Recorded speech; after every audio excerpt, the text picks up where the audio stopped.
Chapter 16, Merope. The pain was unbearable.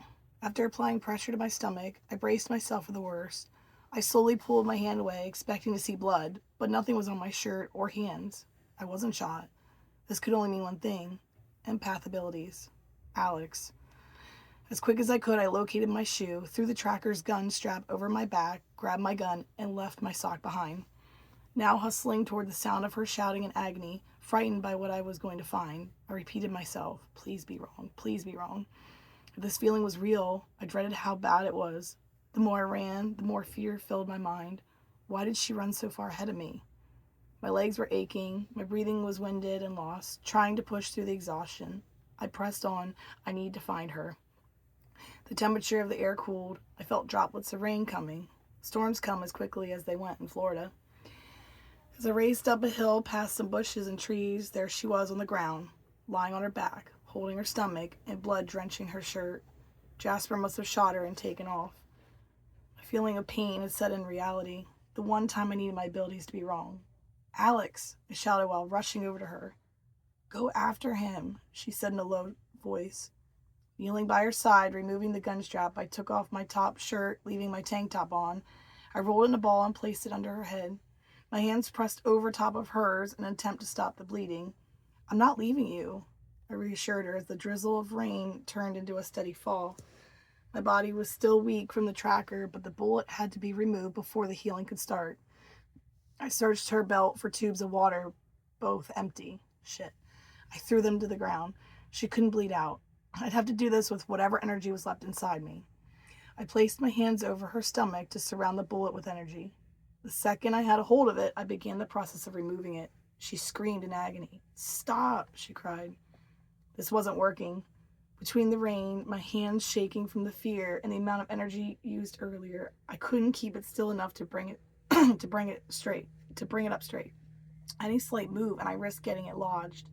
Amber, think. Maybe I could heal it around the bullet.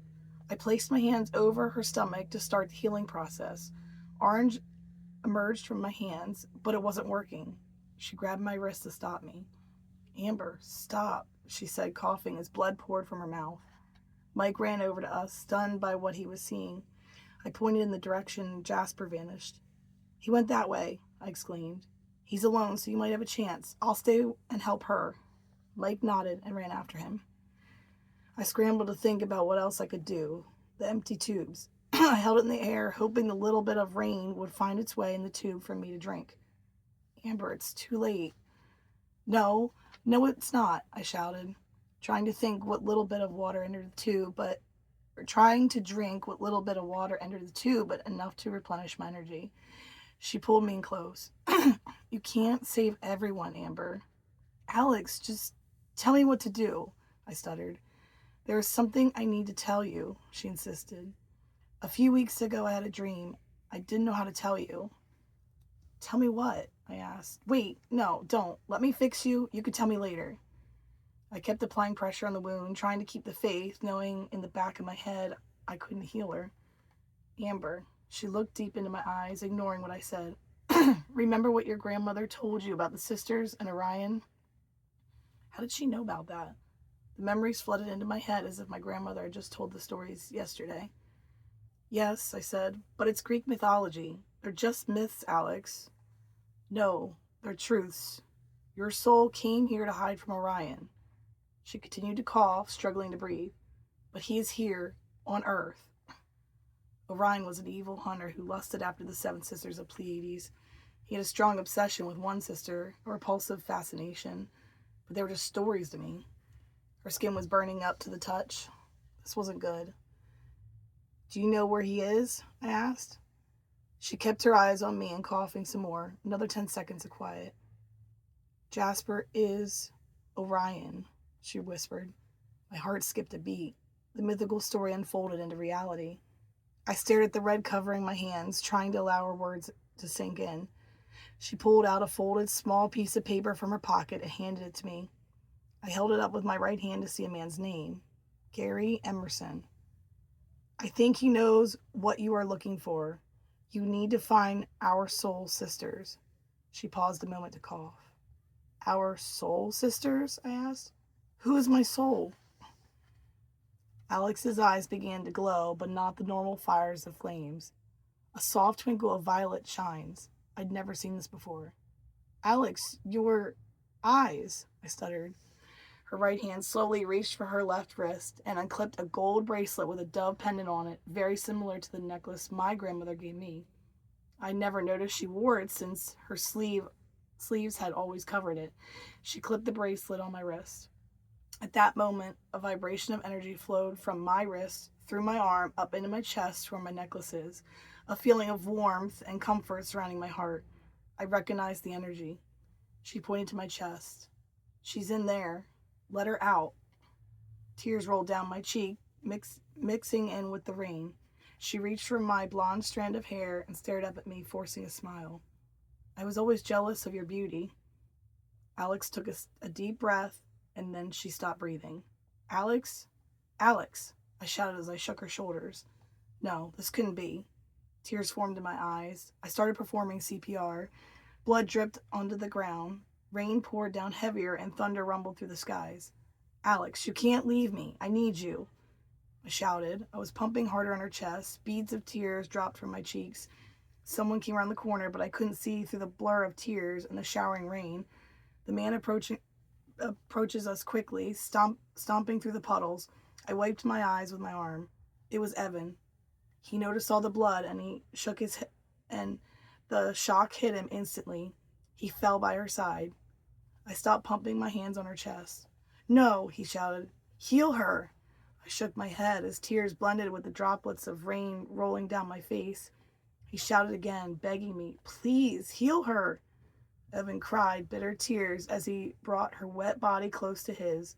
He rocked back and forth, repeating no over and over. I could feel his hurt inside. I'm sorry, Evan, I muttered. Silence filled the air for only seconds that felt like hours. He continued to hold her tight in his arms. I stood up, trying to process everything. Is she really gone? Thunder off in the distance grew louder. Evening sky flashed with lightning. Mike sprinted back toward us and shook his head. Jasper got away again. Did she say anything before? Evan stopped mid-sentence. I handed him the wet paper covered in her blood. He released Alex's lifeless body and stared at the name. She said I need to find my soul sisters, and this man may have the answers. Evan took a deep breath, staring at the paper. He looked back at me and spoke, and his voice thick with tears. I don't know who this is. I stuck the paper back into my pocket. She also said Orion is Jasper, I mentioned. Yes, he nodded. After her soul awakening a few weeks ago, she... Wait, I interrupted him and stood up. So you both knew about Jasper? Why didn't you tell me? My emotions were going in circles, and the feeling of hot and cold and angry and sad, I began to breathe heavily. Another crash of thunder hit, sounding closer than the last one. The storm was almost directly above us. I glanced down at my bloody hands, panicking, attempting to wipe off the blood by rubbing my hands together.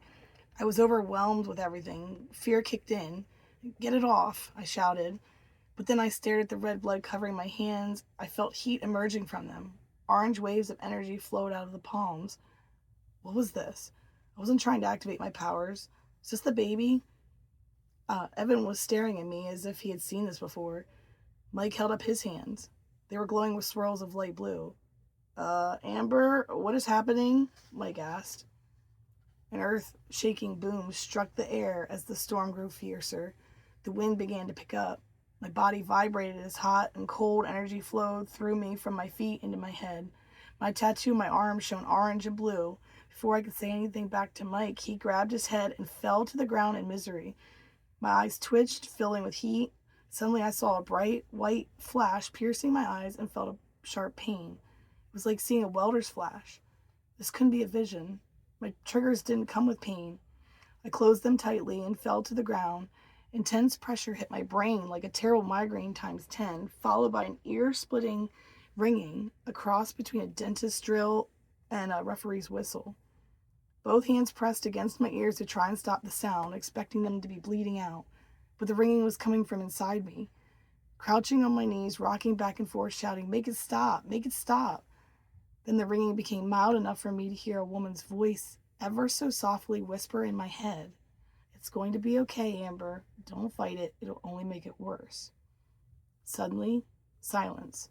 I felt no more pain, an instant relief. My eyes opened. I was afraid of what was in front of me, but my eyesight was blurred. I tried blinking a few times to bring them into focus. This must have been a bad dream. Once my eyes were clear, I noticed Evan and Mike's sorrowful faces, but I was no longer in the woods. I was in the first aid tent, lying down on a cot with a blanket across my body. No recollection of how I got here. "Amber, are you all right? Is the baby..." Mike paused as he grabbed my hand. "Yeah, we're fine," I said. At least I thought so. They both helped me sit up as I swung my legs around the edge of the cot. My head pain was no more, but additional information was in my memories, and the feelings of uncertainty about what had just happened. That was an intense dream. "Alex," I questioned loudly. Evan shook his head. The hope that it was just a nightmare was crushed by his mournful facial expression. 15 seconds of silence followed as I stared at the ground in disbelief. She was gone. "How long have I been out?" I asked. "Maybe 2 hours," Evan said. "Mike woke up about 10 minutes before you." "What about Matt and the others?" "They made it back safely. We only lost a team of 4, Evan mumbled. "We took out most of the DAPA trackers. Only a few got away with Jasper. I wouldn't be surprised if he rebuilds his army." Suddenly, both of them stared at me in confusion. Something felt off. "Your eyes." Evan paused. I stared at Mike, and he was staring back at me in shock. "They are glowing purple," Evan said. "This happened to Alex after her soul awakening." He faced Mike to see his glowing purple as well. "Mike, yours are glowing the same color." The confused tone left me to believe Evan hadn't expected that. He stepped close to me. "That's different," he said as he tilted his head. "Is that bolts of lightning?" I couldn't see it, but I could feel it. Small electrical shocks pulsed through my eyes. I continued to stare at Mike. Memories of my soul were flowing through my mind. Mike could see them too. Pieces were missing, not all was shared, but enough for me to know. I rubbed my dove necklace, stood up, and spoke with confidence. "My soul has awakened. I let her out. I can see her, feel her, hear her." My eyes stopped glowing and returned to blue. I am her, a starseed from the planet Pleiades, the seventh sister of a seventh sister. I am Electra.